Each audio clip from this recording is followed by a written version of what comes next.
bakar mısınız? Wow. Abine gelin içeri soyuqdur. Qap qar yağıyor.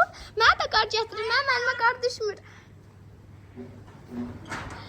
Bakıdayıq şu an biz. Bilməm Sumqayıtda yağırmı, yağmırmı? Amma bura lopa qar yağır.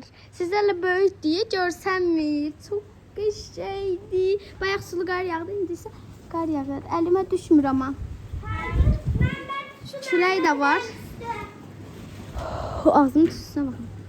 Ben sulu gardan bir tane araba düştü. Sulu qar deyil, o qardır. Sulu qar deyil. Bak sulu gardı bak. Evet. Sulu, qar onsuz da su kimi bir şeydir də. Qar sadəcə yığılır qar olur. Şuna bakar mısın? Bak. Qar düşür. Sulu qar deyil, qar. Esasın sen de aşağı düştün de.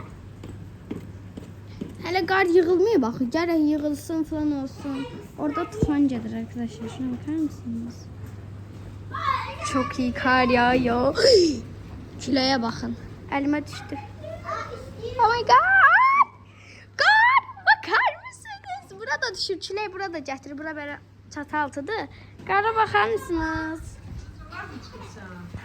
Bakar mısınız? Ben de çölə çıxacağım.